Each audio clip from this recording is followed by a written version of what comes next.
think? What y'all think? What y'all think? What's good, everybody? It's your boy, Cardinal Red Sports. Let's talk about it. Alright, y'all. So, Shakur Stevenson recently gave an interview, was asked about the potential matchup between him and Gervonta Davis taking place in 2025.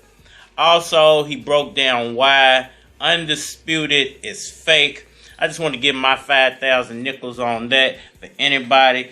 Yeah, you could definitely see that fight. Once again, though, I got Kid Austin I got to focus on. He got Lamont Roach he got to focus on. So we can't look past our opponents. One of us take a L to one of them guys, it won't be no big fight with me and Tank. So let's focus on the task at hand, and Kid Austin is my focus. Bro, I hate to be so real and how I really feel. Boxing is politics. It's politics, so anybody could be undisputed in the right fight. It's politics, so anybody could be undisputed in the right fight. Anybody could be champion with the right person in front of them. So I used to want to accomplish that undisputed thing, but I realized how fake this whole game is, how fake everything is. And I realized how fake this whole game is, how fake everything is. And I'm focused. I'm focused on myself and what I got to do. All right, y'all. First of all, let's feed these fish real fast. My little buddies, they come out whenever they want to, but mostly when you got some food for them, man. So we're going to go on and give them a little treat real fast. Got some cichlid pellets. Gonna go on and give them a little taste. Not too much, man. They eat too much already, so give them just a little bit. Throw it off in there. See what they come out. The little guy, he's not shy, but hey, there they go. There they go. Once they see one, then they're going to come out in droves. Here go the big guy. I think the big one might have some babies down in there somewhere, but they'll never come out. You know, so many fish in there, they'll never really come out. But let's get into this topic. So, Shakur Stevenson was given an interview, and he was asked about the potential of a Gervonta Davis fight happening in 2025. And he gave a kind of an interesting answer to that question, and I feel like there's a shot of it happening in 2025. You know, he could try to make it seem as though I need him, and I don't need him. But I think because things are getting, started a little bit late, and I know you're going to say, how are they getting started late? Well, these are the type of things you would want to have pre-planned before the year even starts. You know, you've got a big mouth, So if you're going to do 3 fights in a single year, and he said he wanted to fight Kid Austin, Zepeda, and then Gervonta Davis, you would want those things to happen boom, boom, boom, without anything hindering those fights from taking place. Any unknowns popping up and keeping those fights from taking place. Yeah, I know fight night, we supposed to fight 148.5. That's the rule they said. I never seen Devin step in that ring fight night 148.5. Some of these sanctioning bodies, they twist the rules for these fighters on certain fighters. Apparently, Shakur must have got nervous. Please put that rule in there. He a little too big. So that's what's going on, y'all. But we gonna make those weights. So we already have them pre-planned out, and perhaps they do. Perhaps they've already, worked all these things out in the background, and maybe that's what Gervonta Davis meant by, he was gonna hang it up by the end of 2025, which I don't think is going to happen. I think 2026 will be his last year. And the Kid Austin fight is the, the jump off to all this. If he can have a good showing in this Kid Austin fight and get Kid Austin out of there, and, I don't think he has to knock him out per se, but dominate him the entire fight, because I like Kid Austin. He's a pretty dynamic fighter. I think he's going to have a really good future. Is he going to be as big as Tank and some of these other guys? I don't know just yet. But lucky for him, he's got the Shakur Stevenson situation. It's funny because Shakur Stevenson is still building himself up. So I think he has less room for, a loss in his career. Unlike Gervonta Davis, who kind of came up at a weird time in boxing. So, man, I'm going to do my thing. I'm going to eat regardless. That don't mean nothing. Gervonta Davis was in between the end of the last generation and the beginning of this new generation. And Shakur Stevenson is kind of ushering in a new generation of fighters. So I think Gervonta Davis doesn't have to do as much, when it comes to securing big paydays and bigger names. But Shakur Stevenson, if he was to take a loss to a guy like Kid Austin, it's really going to hurt his career. So, you know, these younger guys, they got a Shakur Stevenson to make their name off of, which was what I was getting at. But Shakur Stevenson only really has Gervonta Davis. There's Loma out there he could have made his name off of, but I'm not sure why he never got that Loma fight. The upper room. So, you know, I think there's a lot on the line for Shakur, you know, when it comes to his next two fights and then trying to secure that Gervonta Davis fight. I think it could happen. But once again, when you have these things pre-planned, and he still has to win the fights, but when you have them pre-planned, then it's harder for small stuff to come up and keep those fights from happening or stalling those fights out from happening back to back to back. Because if you're going to do 3 fights in a year, we haven't seen too many fighters do that. You got the top dogs out there like Terrence Crawford, who's fighting like once every year and a half. So I'm not sure, you know, how they're going to pull this off. More power to Shakur Stevenson if he can actually pull this off, because it's really going to blow his name up. Because I think that's what's missing from the sport. You know, back in the day, you might get 2 Manny Pacquiao fights in a year. You might get 2 Floyd Mayweather fights in a year. You know, maybe not Mayweather. I take that back. Floyd Mayweather was like, he's like Terrence Crawford and them. He's fighting when he wanted to fight. But then you got the dynamic of what Shakur Stevenson said about being undisputed and the title belts, because he was asked about the title belts and whether he wants to be undisputed, and you can see by the look on his face he was quite annoyed by the question. Not annoyed by the question, but kind of annoyed by the fact that people still think that the belts matter in the sport now, and you can see it. You know, this is what I've been telling people when they come in my comment section and they say, well, Gervonta Davis don't have no belts and you have undisputeds and all this stuff.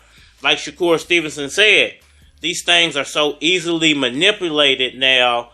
It's like prize fighting is now what makes you a superstar. It used to be that you had to have the titles, but there's so much control over the titles and who has the titles, it's not worth getting the titles anymore. Now it's more of, let me build my name up, become popular, and the more popular I am, the more money I make. That kind of dictates how famous I'm going to get off the sport, and I don't really need the belts. So I think Shakur Stevenson is kind of annoyed because I think he came into it thinking that the belts still mattered, but until, you know, some of these sanctioning bodies change their rules and some of these promoters start to do things different, you know, the belts can't matter because they have too much control over the belts. So you got to kind of build your own career, build your own name without the title belts now. I'm so depressed I can't even blame. You know, you can see the frustration on his face of realizing that. You know, I don't know who brought it to his attention. He just had a meeting with Floyd. Maybe Floyd kind of hipped him up on the game, and why, you know, because Floyd never really chased titles in his career. He chased the money. So perhaps he kind of just got humbled by realizing that fact that, you know, unfortunately, and nobody's saying that this is the way they want it, but this is the way it is, that you got to build your name, you got to become famous, you got to start making bigger paydays, and then you can go after the titles if you want them, because they don't really matter anymore. The politics, I was ahead of my time. Every NBA game I played in, I did something. So I was the last cut with the Toronto Raptors and the last cut with the Charlotte Hornets. What that tell you? Everybody that's the last cut, they end up calling them back. I'm like, nah, man, I know I should have been on this team. They know I should have been on this team. But my music stopped it. That was been this time. I've been a superstar. My music was what the GM told me. He's like, man, you're a hell of a basketball player. Say, but your music is pure filth. And he had the ice cream. I knew I'm going home. Y'all let me know what y'all think about all that down in the comment section below. Hit that like button for me. Share. Subscribe. Holler me on all social media platforms. Facebook, Instagram, YouTube, Twitter. But you're more than likely to get a response on the tube. So holler at me over there. You want to collab or feature a product? Yes, I did make this hoodie. You want to, get your boy to make you a hoodie, any kind of hoodie. They're custom made. They're all one-off hoodies. So if you want a custom made hoodie or want to feature a product, hit my Gmail, because it is a flock of cards at gmail.com. And we are Man, here. Don't try this at home.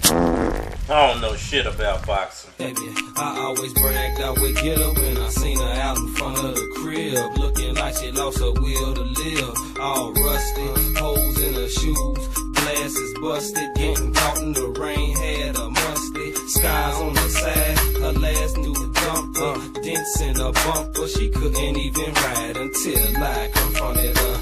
I wasn't tripping though, spinning dough round the way they thought it was a miracle. How you went from the chick with the cassette stereo to riding by having haters like there she go, leaving the whole block disrupted when I let my baby take off a top in public. By my chick, it's not a discussion, not even for $1 million. Now if you feel me, holler. I got an old school chick, an old school ride with the stripes down the middle and the chrome on the side. In rear view, shaking up them 6x9s. That's my chick. I got an old school ride, got an old school chick, an old school ride with the stripes down the middle and the chrome on the side. In rear view, shaking up them 6x9s. That's my chick. I got an old school ride, OG. I got ice on my rear view mirror, like it was dice in my old school limit. Got 12s in the back this weekend. Players drive slow, but a player ain't creeping. I got ice on my rear view mirror, like it was dice in my old school limit. Got 12s in the back this weekend. Players drive slow, but a player ain't changing lanes, trading names and numbers with names. Love how I came, dove to the grain. Spoil my chick, brand new kicks, spoil a kit, fix it quick, for all the drip. Love old school's way more than the whip. Impress all of the girls on the strip when I'm with my old school chicken. So I stand to think, want something to drink, I flip a tank. Get a death deterrent, call it health insurance. Give me what in a hurry, I flip a paint. Don't care what them haters think. I'm about anyway, go to the stripping all of the day. Big body fill up all of your lanes. Freaky chick, all on things. Said she got back to the truth, got bang, bang. Inside's got that grain, man. Window stains, so they can't see my face. Going slow, look up, can't tell I'm blowing dro. Slide down the street like snow on the road. That's for sure, trust me though. Dog is cheaper to keep her. Got to beef up the speakers, player, even the tweeters. Everybody want my baby, I ain't hearing them neither. Not for $1 million. Now if you feel me, holler. I got an old school chick, an old school ride with the stripes down the middle and the chrome on the side. In rear view, shaking up them 6x9s. That's my chick. I got an old school ride, got an old school chick, an old school ride with the stripes down the middle and the chrome on the side. In rear view, shaking up them 6x9s. That's my chick. I got an old school ride. I'm about to turn the copper to beige, back to copper in the shade. Used to take binoculars to see your blaze. Now pretty soon you get the shoes that don't move when we cruise. These dudes got their eyes on you, so I'm gon' do whatever it takes. Renovate, pedals the brakes, the personal place. Now everybody know who I'm rolling with. I got me a old school chick, yeah. You know how it is, gotta feel this. Hood across America, Monte Carlo, Box Carlo, Big. You know, in our old schools, catch me in those OG, spotless.